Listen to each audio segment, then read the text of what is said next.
오늘은 사사기서 7장의 말씀을 통해서 하나님의 군병된 자의 자세는 어떠해야 되는 것인가, 이런 제목으로 우리 같이 말씀 나누겠습니다. 기드온이 이스라엘의 사사로 부름받아서 제일 처음으로 수행한 일은 이스라엘 백성의 영혼과 육체를 망치는 거짓되고 죄악된 우상 바알과 아세라상을 찢고 파괴하는 일이었습니다. 이 일로 인해서 기드온은 바알과 논쟁하는 자라는 뜻을 가진 여룻바알이라고 하는 별명을 얻게 되었습니다. 자, 1절 전반절 말씀을 보겠습니다. 여룻바알이라 하는 기드온과 이 같은 새 이름을 얻게 된 기드온은 이제 본문에서 지금껏 이스라엘을 탄압하고 수탈해왔던 이방 민족들, 미디안, 아말렉, 동방 사람과의 이제 운명적인 일전을 벌이게 됩니다.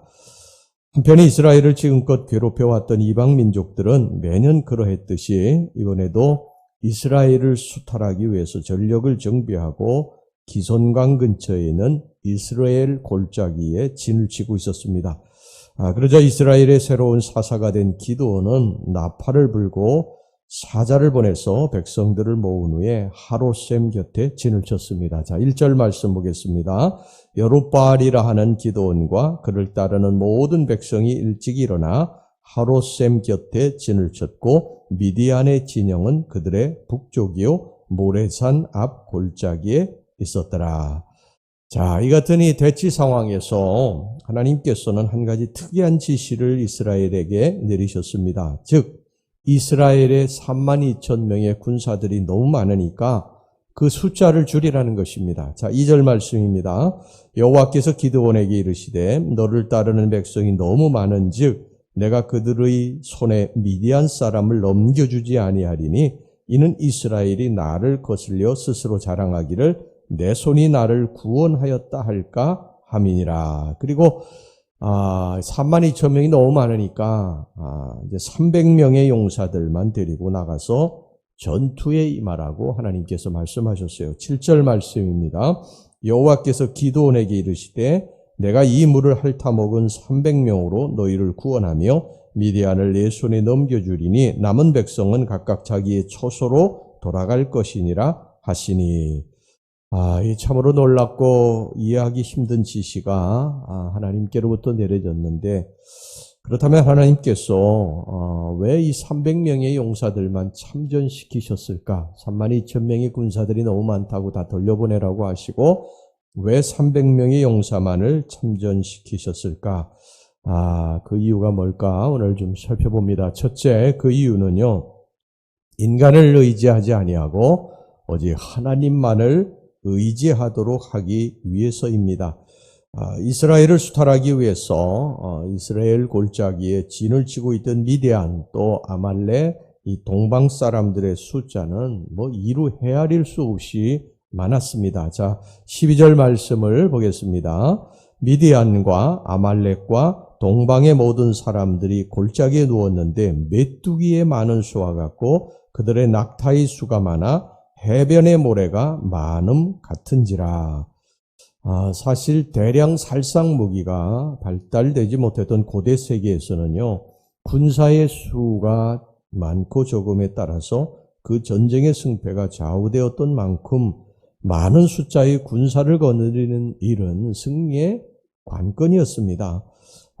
따라서 이스라엘이 비록 32,000명의 군병들을 이끌고 나가서 싸운다고 할지라도 이 메뚜기 수와 같이 많은 이방 민족을 무찌르기는 거의 힘든 일이라고 해도 과언이 아닐 것입니다. 그런데 이렇게 그 현상적으로 볼 때 절대적으로 열세에 놓여 있는 이스라엘 백성들이 오히려 하나님께 숫자를 줄이라고 하시는 것입니다. 32,000명이 많으니까 300명만 나가도록 그렇게 선발을 하도록 하신 것입니다. 이와 같이 하나님께서 인간의 상식을 초월해가지고 그 같은 명령을 내리신 이유는 무엇인가? 그것은 곧 이스라엘로 하여금 자기들이 전투에서 승리했다고 그렇게 자만하지 않도록 하기 위함이었어요. 이 전쟁이라고 하는 것이 하나님께 속한 것이다. 이 전쟁의 승패는 하나님께 속한 것이다. 그래서 겸손히 하나님만을 의지하게 만드시기 위함이었습니다. 자, 2절 말씀 보겠습니다. 여호와께서 기드온에게 이르시되 너를 따르는 백성이 너무 많은즉 내가 그들의 손에 미디안 사람을 넘겨주지 아니하리니 이는 이스라엘이 나를 거슬러 스스로 자랑하기를 내 손이 나를 구원하였다 할까 함이니라. 이게 바로 이 이유입니다. 하나님이 하셨다고 하는 것을 이스라엘 백성들에게 가르쳐주기 위해서 그렇게 하셨다는 것입니다. 여러분이 이런 사실은요, 그 전에 이스라엘이 가나안 정복 전쟁을 할 때에 제일 첫 번째 만났던 여리고성에서도 확인된 바 있죠. 그냥 그들이 그 여리고성을 무너뜨리기 위해서 무슨 어떤 전략을 짜고 이렇게 훈련을 받고 그런 것이 아니라 그냥 성을 도르라고 그렇게 말씀하신 것입니다. 이것은 무엇을 의미합니까? 전쟁은 여호와께 속한 것이라는 것입니다. 전쟁의 승패는 여호와께 속한 것이라는 거예요. 전쟁에 이기고 지는 것은 우리들이 어떤 준비를 하고 나가서 어떤 이 전략을 세워서 공격을 하고 여기에 달려 있는 것이 아니라 하나님의 손에 달려 있다는 것입니다. 할렐루야. 하나님의 손에 달려 있다. 여러분, 우리가 지금 사는 곳은 다 전쟁터 아닙니까? 전쟁터. 우리들이 사는 곳은 전쟁터입니다. 치열한 전쟁이 벌어지고 있잖아요. 생존 경쟁의 그런 경쟁이 벌어지고 있지 않습니까? 여러분, 우리 일터에 가보세요. 일터에서 전쟁입니다. 누가 높아지느냐, 누가 진급하느냐, 누가 사업에 성공하느냐, 서로 짓밟고 올라가고, 이게 인생의 전쟁입니다. 그런데 이 인생의 전쟁의 승리의 관건은 어디에 달려있느냐? 나에 달려있는 것이 아니라는 거예요. 내가 잘나서도 아니고, 내가 차를 준비해서도 아니고, 오직 여호와 하나님 손에 달려있다고 성경이 말씀을 하고 있는 것입니다. 여러분, 성경에 보면 베드로에게 주님께서 깊은 데 가서 그물을 내리라고 말씀하시지 않습니까? 아침에 그 깊은 데는 고기가 없어요. 그런데 베드로가 뭐라고 합니까? 내가 주님의 말씀에 의지하여 그물을 내리리다.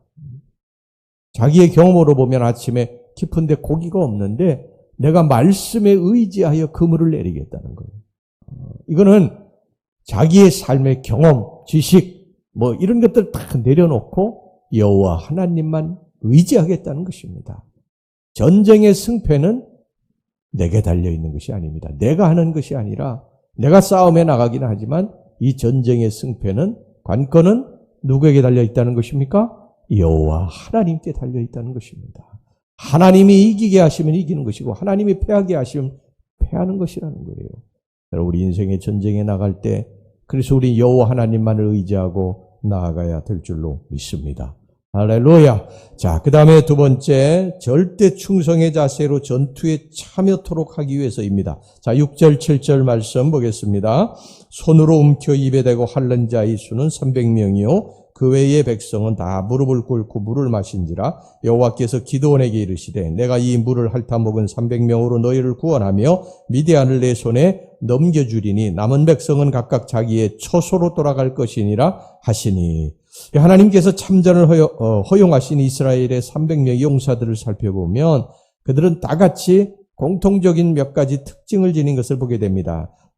즉 첫 번째, 300명의 용사들은 두려워서 떠는 자들이 아니었습니다. 사실 눈앞에 메뚜기 떼와 같이 그렇게 수많은 그 이방 민족들이 자기들을 대적해서 죽이려고 진치고 있는 것을 봤을 때 용기를 잃지 않는다고 하는 건 결코 쉬운 일이 아니었죠. 하지만 300명의 용사들은 그 마음에 두려움이 없이 오직 하나님만을 신뢰하며 전투에 임하고 있었습니다. 두 번째, 이 300명의 용사들은 전쟁에 대한 긴박감을 가지고 언제든지 전투에 나가서 적군을 무찌르겠다고 하는 만반의 준비를 갖추고 있었던 사람입니다. 이들이 이제 물을 마실 때에 무릎을 꿇어 마실 정도로 그렇게 느긋하거나 전투에 대한 열의가 없는 자들이 아니었어요. 300명의 용사들은 물을 손으로 이렇게 움켜가지고 입에 대고 핥음으로써 언제든지 경계태세를 주지 않고 적을 공격할 그러한 채비를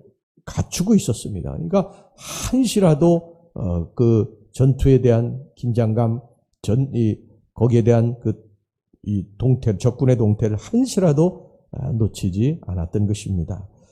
여러분, 이 같은 자세는요, 바로 오늘날 이 어둠의 세력, 또 사탄과의 세력들과 싸워야 하는 우리에게 요구되는 영적 자세이기도 합니다. 언제나 우리는 준비하고 있어야 됩니다. 성경에 깨어있는 슬기로운 5 처녀들처럼 언제나 등불을 준비하고 깨어 있어야 할 줄로 믿습니다. 주님의 명령이 떨어지면 그냥 내가 가오리다, 이런 자세로 준비하고 있어야 된다는 것입니다. 영적 깊은 잠에 빠져 있어서 깨워도 일어나지도 않고 깨어 기도하라고 해도 쿨쿨 잠자고 그런 상태로 있는 사람은 하나님께서 쓰실 수가 없다는 거예요. 준비되어 있는 자, 슬기로운 5 처녀들처럼 준비되어 있는 자, 영적으로 깨어 있는 자, 하나님이 분부만 내리시면 내가 여기 있습니다, 주님 나를 보내소서 하고 깨어 있는 자가 하나님 앞에 쓰임 받는다는 거예요. 300명은 그랬던 사람들입니다. 다 그냥 무릎을 꿇고 물 마시는데 정신이 팔려가지고 적군들이 있는지 없는지 그거 상관없이 그렇게 무방비 상태로 있는 사람은 하나님이 쓰시지 않았다는 거예요. 언제든지 적의 동태를 살피고 나갈 준비가 되어 있는 그런 사람들만 하나님이 쓰셨다는 것입니다. 여러분, 제가 늘 말씀드리지만 하나님은 사람을 통해 일하십니다. 사람을 앞세워 쓰세요. 그런데 사람은 의지하지 않으신다. 하나님은 자기의 어떤 지식이 뛰어나고 또 자질이 훌륭하고 지식 또 모든 것들이 준비되어 있는 사람, 이런 사람을 쓰시는 것이 아니라 준비되어 있는 사람, 하나님의 말씀에 절대적으로 순종하고 깨어 준비되어 있는 사람을 하나님이 쓰시는 줄로 믿습니다. 여러분, 우리 모두는요, 사탄과의 영적 전투에 부름받은 십자가의 군사들입니다. 그런데 우리가 상대할 사탄은 그렇게 쉽게 봐야 될 존재들이 아니에요. 사탄은 무서운 존재들입니다. 우리 인간들보다 훨씬 더 뛰어난 그러한 영적 존재들이기 때문에 우리가 십자가의 군병들로서 나가서 그 사탄과 싸워 이길 수 있는 길은 우리의 힘으로 의지하고 나가면 안 된다는 것입니다. 오직 예수 그리스도, 십자가의 군병들이 의지하고 나가야 할 분은 우리의 대장 되신 예수 그리스도라는 것입니다. 할렐루야. 그분만을 우리가 의지하고 나가야 되는데 우리가 영적 깊은 잠에 빠져 있으면 안 된다. 우리는 깨어서 주님이 우리들에게 말씀하실 때 주여 제가 여기 있나이다 하고 나가는 그러한 십자가의 군사들이 되어야 할 줄로 믿습니다. 오늘 한 날도 여러분 깨어서 하나님의 영광을 위해서 쓰임받는 우리 성도들이 되시기를 주의 이름으로 축원합니다. 기도하겠습니다.